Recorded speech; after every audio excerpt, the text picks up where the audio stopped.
प्रेम मार्ग के अधिकारी शिष्य के लिए सबसे पहला लक्षण है गुरु की अधीनता। जैसा गुरुदेव आज्ञा करेंगे वैसा हम करेंगे। दूसरी बात है इष्ट की प्राप्ति की प्रबल चाह। गुरु से क्यों जुड़ा जाता है? इष्ट की प्राप्ति के लिए। अरे बोले वो पड़ोसी ने गुरु मंत्र ले लिया, चलो हम भी ले लेते हैं गुरु मंत्र। अरे मतलब क्या है गुरु मंत्र लेने का? ये तो समझो आप क्यों ले रहे हैं गुरु मंत्र। अगर आप गुरु मंत्र ले रहे हैं, जप नहीं कर रहे, वही गंदे आचरण, वही गंदा भोजन, आप वैष्णव पद्धति से नहीं चल रहे, तो अपराध ही लगेगा, अपराध ही लगेगा, बुद्धि और भ्रष्ट हो जाएगी। सावधान। हम गुरु क्यों बनाते हैं? इस असत संसार से मुक्त होकर प्रियालाल के अनुराग पथ पर चलने के लिए। पहले दृढ़ निश्चय करें, किसी संत के पास जाकर छलावा ना करें। आप उनके शिष्य बनेंगे और उनकी चित्त वृत्ति को क्षोभ में पहुंचाएंगे यदि आप असत आचरण करेंगे, क्योंकि शिष्य के द्वारा किए हुए असत आचरण से गुरु के हृदय में क्षोभ होता है। क्योंकि भगवान का बनाया हुआ जो गुरु शिष्य का संबंध है, ये भगवदानंद के लिए है, ये महारस के लिए है। यदि परस्पर गुरु शिष्य दोनों भगवत रस का अनुभव नहीं करते तो इस संबंध का मतलब क्या रहा? तो शिष्य का पहला लक्षण है गुरु की अधीनता, और दूसरी बात है इष्ट प्राप्ति की प्रबल चाह। हमें इष्ट से मिलना, इसलिए हम गुरु स्वीकार करते हैं। जैसे और सब संबंध बना लिए वैसे गुरु और संबंध बना लेते हैं, ऐसा नहीं।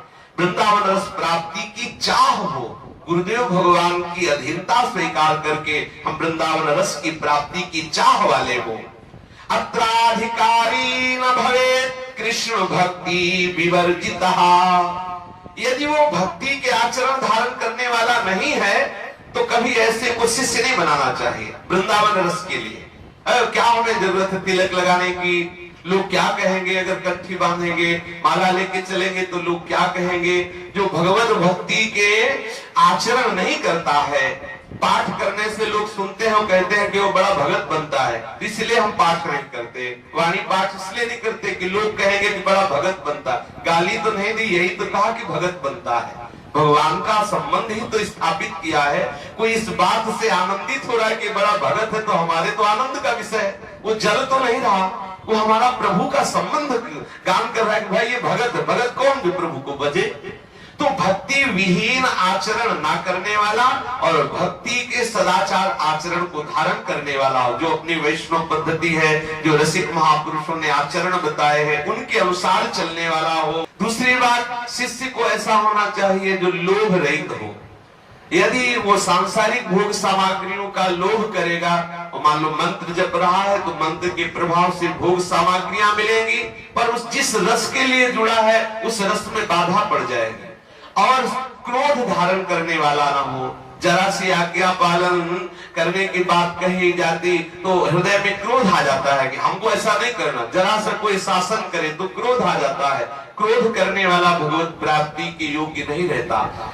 एक पूज्यपाद सिमरिया बाबा जी महाराज ने कहा कि 1 महीने में एक बार क्रोध कर ले तो 1 महीने का भजन क्षीण हो जाता है। 1 महीने भजन करे, एक बार कस के गुस्सा हो जाए तो उसका भजन प्रभाव जो है निष्प्रभावित हो जाता है। भजन का प्रभाव उसके हृदय में प्रकाशित नहीं होता। और काम, जो शिष्य कामी भाव वाला है तो प्रेमी कैसे बन सकता है? जैसे दिन रात एक जगह नहीं हो सकता, ऐसे कामी प्रेमी नहीं हो सकता। प्रेम मार्ग में चलने के लिए निष्कामता की आवश्यकता है। अगर काम वेदना हृदय में है, कामनाएं हैं, तो उनको सहो। सहत सहत बाढ़े भगत गृह तनु गुरु हितगार, गृह तनु गुरु हितगार, हार अपनी करी मानत। अपने को हार गए और जो भी अंदर वेदना हो रही उसे सहो। अधिकारी शिष्य को मंत्र दीक्षा ग्रहण करने के बाद क्या करना चाहिए? अधिकारी शिष्य को मंत्र दीक्षा ग्रहण करने के बाद अपनी संपूर्ण दिनचर्या गुरु के आदेश से युक्त कर लेनी चाहिए। कोई भी आचरण ऐसा ना हो 1 मिनट का भी जो गुरु की आज्ञा से विपरीत हो, ऐसी अपनी दिनचर्या बना लेनी चाहिए। जो गुरु की आज्ञा के अनुसार अपनी दिनचर्या बना के चलता, चाहे वो गृहस्थ हो चाहे विरक्त हो। जैसे गुरुदेव ने आज्ञा की है कि आप गृहस्थ हैं तो जो भी क्रिया करें उसके पहले विचार करें कि ये क्रिया हम भगवत प्रसन्नता के लिए कर रहे हैं, और जब क्रिया संपूर्ण हो जाए उसे भगवत चरणारविंद में अर्पित कर दें। कोई भी क्रिया, जो गृहस्थी चाहे व्यापार हो चाहे नौकरी हो, वो भगवत पूजा ही है, भगवत आराधना ही है। पहले क्रिया के पहले विचार करो, ये हम प्रभु के लिए कर रहे हैं। क्रिया पूर्ण होने के बाद उसे प्रभु को समर्पित कर दो और मध्य में प्रभु का चिंतन करते हुए क्रिया करो। बहुत सुंदर तपस्या, बहुत सुंदर साधना होगी। प्रभु में श्रद्धा होना तो सरल है, लेकिन गुरुदेव में श्रद्धा होना बहुत कठिन है। लाखों साधकों में कोई एक ऐसा होता है जिसकी गुरुदेव में श्रद्धा होती है। लाखों में, करोड़ों में कोई एक होते हैं जिनको भगवान के प्रति श्रद्धा होती है। अनंत ब्रह्मांडों में अनंत जीव है, कौन प्रभु की भक्ति करना चाहता है? प्रभु के भक्ति करने वाले साधकों में लाखों में कोई एक होता है जिसकी गुरु के प्रति श्रद्धा होती है। वो गुरु का श्रद्धावान जो गुरु में किंचन मात्र भी मनुष्य भाव न रखता हो, गुरु में किंचन मात्र दोष भाव न रखता हो। जब गुरु के प्रति ऐसी श्रद्धा हो तो उसके लिए कुछ दुर्लभ बात नहीं है। गुरु में जब तक भगवत बुद्धि नहीं होगी तब तक संसार समुद्र से आप पार नहीं हो सकते। गुरु में मनुष्य बुद्धि होना यह अपराध का लक्षण है। गुरु और प्रभु में बिल्कुल भेद नहीं है, फिर भी प्रभु से बढ़कर गुरु है। प्रभु ने भी कहा, बोलते हैं यदि गुरु ही जिए जाने। शास्त्र देखते देखते तुम्हारा जन्म नष्ट हो जाएगा, समझते समझते बुद्धि तुम्हारी मंद हो जाएगी, लेकिन तुम्हें भव से पार होने का मार्ग ही नहीं मिलेगा यदि गुरुदेव नहीं मिले। चाहे शिव बिरंज सम होई, गुरु बिनु भव निधि तरे न कोई। अपने गुरु को ही समस्त इष्ट बुद्धि से देखना, ये निश्चित भाव हो जाना कि यही वो उपास्य तत्व है जिनकी हम खोज के लिए निकले थे, तो समझ लो अंतःकरण पूर्ण भगवत स्वरूप हो गया है। जो गुरु और ईश्वर में भेद करता है वो अज्ञानी है, जो श्रद्धाहीन है, जो दुर्बुद्धि है, जो प्रारब्ध के अधीन रहना चाहता है। अब जो होगा सो प्रारब्ध से हो जाएगा, क्या गुरु जी की बात माननी है?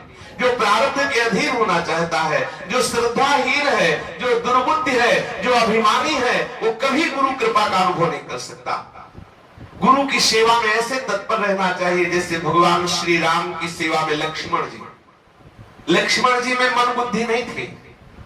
भगवान श्री राम की सेवा कैसे करते? छायावत, जैसे छाया में मन बुद्धि नहीं होती, ऐसे ही लक्ष्मण जी केवल प्रभु की इच्छा का अनुमोदन करते थे। ऐसे ही जो शिष्य गुरु की आज्ञा का पालन करता है, स्वाधीनता का परित्याग करना परम रस की प्राप्ति का हेतु है। स्वाधीनता का परित्याग करना ये परम रस की प्राप्ति का हेतु है। जो गुरु की पराधीनता स्वीकार कर लेता है, सबको अपने अधीन कर लेता है, ऐसा प्रेमी हो जाता है। गुरु के प्रति अविचल श्रद्धा रखकर निष्कपट भाव पूर्वक तन मन सर्वस्व से गुरु की सेवा करना, ऐसे गुरु सेवक को प्रियालाल सहज में प्राप्त हो जाते हैं। उत्तम शिष्य गुरु को अपने चिंतन के द्वारा प्रसन्न करने की चेष्टा करता है। ध्यान किया जाए, उत्तम शिष्य गुरु को चिंतन के द्वारा, कि सदैव गुरु की आज्ञा का चिंतन, जो गुरुदेव ने कहा वो हमें चिंतन करना है, जो आज्ञा करें उसका पालन करना, इस बात का चिंतन करता रहता है। और वास्तविक गुरुदेव की यही प्रसन्नता है। आप शरीर सेवा करें और चिंतन संसार का करें, उनकी आज्ञा का उल्लंघन करें, बिल्कुल आपका लाभ जो हृदय में होने वाला वो नहीं होगा, जो लाभ का अनुभव होने वाला नहीं होगा, निश्चित समझो। हाँ, उसके अनुसार तुम्हारी जो वासना है उसकी तो पूर्ति हो जाएगी, लेकिन रस का अनुभव नहीं होगा। गुरु कृपा करके जब शिष्य को देखता है कि हमारी आज्ञा का पालन करते हैं, तो गुरु के हृदय में शिष्य का चिंतन होने लगता है। जैसे कछुआ अपने अंडों को बाहर रखकर जल में रहते हुए उनको पोषण करता है, ऐसे गुरु शिष्य से दूर रह करके अपने शिष्य का पोषण करते हुए उसे परम पद का अधिकारी बना देता है। जो शिष्य गुरु की आज्ञा का पालन करता है, जो उत्तम शिष्य है, वो गुरु के दर्शन की चेष्टा रखता है। गुरु के हर समय हमें दर्शन होते रहे, जरूरी नहीं कि शरीर से, भाव से, चिंतन के द्वारा। और उससे भी उत्तम बात यह है कि गुरु तुम्हारे दर्शन के लिए लालायित हो जाए। जैसे हरि दर्शन के लिए जो लालायित रहते परम भक्त है, लेकिन उनसे भी वो परम भक्त है जिनके हरि दर्शन के लिए लालायित रहते हैं। ऐसा आया है, जो भगवान से प्रेम करते हैं। कुछ ऐसे भक्तजन होते हैं जिनको भगवान प्रेम करते हैं। ध्रुव जी के लिए आए कि भगवान दर्शन करने के लिए आए थे। अपने मन बुद्धि को गुरु को दे दो, अपना मन अपनी बुद्धि गुरु के चरणों में समर्पित कर दो। आजकल गुरु सेवा करने की बात आने पर मन में आता है क्या होगा गुरु सेवा से। कह रहे बाजार से सब्जी ले, सब्जी लाना होता अपने घर में रहते, ऐसा सब्जी लाना होता, ये सामान लानी होती तो घर में रहते। हम तो गुरु के पास आए भजन कर ले। भजन का मतलब क्या है? गुरु आज्ञा के अधीन होना ही भजन है। भगवान को आज्ञा करते तो लकड़ी लेने जा रहे जंगल में से, देखो संदीपनी जी आज्ञा करते तो भगवान को आज्ञा करते तो पुष्प लेकर के आते। जरा विलंब होने पर भगवान श्री राम भयभीत हो जाते। गुरुदेव की सेवा में विलंब हो गया, विश्वामित्र जी के साथ जग गए। आप विचार करो, हम अपने लोग सोचते हैं कि क्या गुरु आज्ञा का पालन करना, क्या सेवा। अरे भाई भजन करने आए, हम इसलिए नहीं आए कि बाजार में जाए अमुक सामान लावे, इसलिए नहीं आए। नहीं, जो मन बुद्धि को गुरु के चरणों में बेच देता है वही वास्तविक वस्तु का अनुभव करता है। गुरु का शरीर पांच भौतिक जो दिखाई दे रहा है, इससे प्रीति नहीं करनी। अगर केवल इससे प्रीति करोगे तो कुछ दिन बाद आएगा गुरु मर गए हमारे, ऐसा आएगा। इससे प्रीति करोगे तो आपको लगेगा कि गुरु हमारे जैसे ही शरीर वाले हैं। गुरु जो तत्व है उस पर दृष्टि रखने की चेष्टा करो। हम मंदिर को इसलिए पूजते हैं कि उसमें प्रभु बैठे हुए हैं, ऐसे गुरुदेव के शरीर को इसलिए पूजते हैं कि उसमें गुरु जी विराजमान, गुरु तत्व विराजमान है। अगर तत्व दृष्टि रखोगे तो कभी आपको ऐसा अनुभव नहीं होगा कि हमारे गुरु जी हमारे पास नहीं। कौन सा ऐसा कण है जहां गुरुदेव ना विराजमान हो? बस गुरु के शरीर के प्रति वैसी दृष्टि नहीं रख ली, क्योंकि शरीर तो नाशवान है, आज नहीं तो कल छूटेगा, तो आपको लगेगा हम अनाथ हो गए, हमारे गुरुदेव नहीं है। गुरुदेव सदा सनातन तत्व है, ऐसा भाव। शिष्य और गुरु का संबंध केवल भगवत प्राप्ति के लिए, केवल भगवत प्राप्ति के लिए दृढ़ निश्चय करो। गुरु और शिष्य का संबंध केवल भगवत प्राप्ति के लिए है। यदि शिष्य की गुरु में सुदृढ़ ईश्वर भावना हो जाए तो तत्काल भगवत दर्शन हो जाए, तत्काल।